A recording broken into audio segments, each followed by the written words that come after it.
Imagine the most dominant force in WWE history just became even more unstoppable. What if the man who spent years tearing the house down suddenly decides to rule it instead? That's exactly what could happen if Seth Rollins joins Roman Reigns' new bloodline, and today on WWE Express, we're breaking down why this alliance would absolutely reshape everything we know about professional wrestling in 2026. If you haven't subscribed to WWE Express yet, hit that subscribe button right now because we're about to explore storylines that could change the entire landscape of WWE. Let's start with the foundation here. Roman Reigns has been the absolute epicenter of WWE television for years, and whether you love him or you hate him, there's no denying his influence. The bloodline became more than just a faction. It became a cultural phenomenon. Fathers and sons, tribal loyalty, the clash between tradition and ambition. These weren't just wrestling storylines. They were narratives that connected with people on a deeper level. Now imagine that same bloodline, reborn and reimagined for 2026, with one of the most talented performers in the entire world at its core alongside Reigns.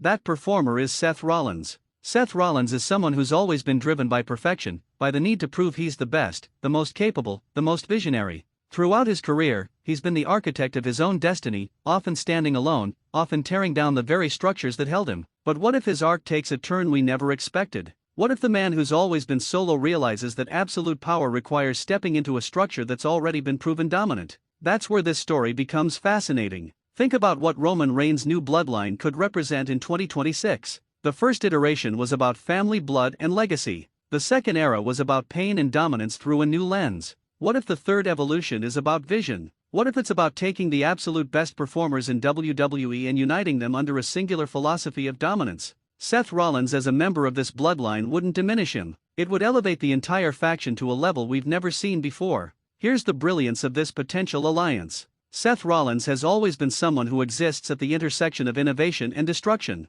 He creates, but he's equally comfortable tearing everything down. Roman Reigns, on the other hand, represents stability, power, and an almost immovable force of nature. Together, they could be the most intellectually dominant faction in professional wrestling. We're not talking about just being strong. We're talking about being able to outthink, outmaneuver, and outperform every single competitor in WWE. The storytelling angles here are absolutely unlimited. Imagine Seth initially being brought into the bloodline fold as someone who's supposed to be controlled, supposed to be a tool for Roman's vision. But Seth, being Seth, would never accept that position. He'd challenge it. He'd question Roman's authority. And instead of that being a weakness, it becomes the foundation for an incredible dynamic where both men push each other to be better, to be more dangerous, to be more complete as performers and as strategic minds. We could see Seth Rollins challenging Roman Reigns not to hurt the bloodline, but to strengthen it. He could be the voice inside the group saying that they're not just dominant, they're revolutionary. Seth could be pushing them to evolve, to do things they've never done before, to challenge conventions in ways that make the entire wrestling world take notice.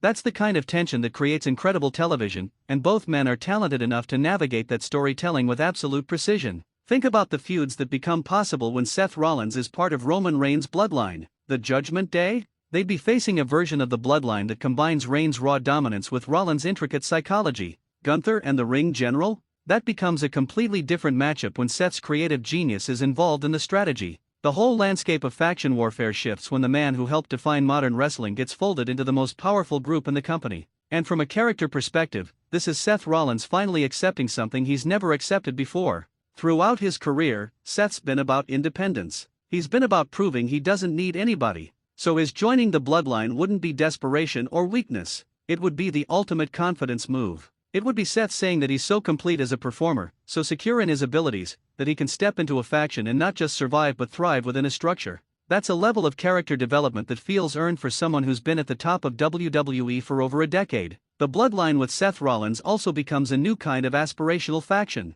It's not just about family or tribal loyalty anymore. It's about being invited into an elite circle because you've proven yourself worthy. That's incredibly compelling because it means other wrestlers look at that group and see a standard they need to reach. It elevates everybody's game. It creates a gravity that pulls the entire company forward. Picture the promos. Seth and Roman could trade back and forth about the philosophy of dominance. Roman could talk about the inevitability of his position, the tribal chief's unquestionable authority. Seth could respond about evolution, about the fact that true dominance requires constant innovation, constant improvement. These aren't enemies. These are two brilliant minds who found common purpose, and their ability to cut promos, to tell complex stories in the ring, means this angle could be absolutely spectacular. We could even see this lead to Seth Rollins becoming the first non-NOI bloodline member of real consequence. That's historically significant. That's the kind of story moment that people remember years later. It shows that the bloodline isn't just about DNA or tradition. It's about being elite, about being among the absolute best, and having earned your place at that level.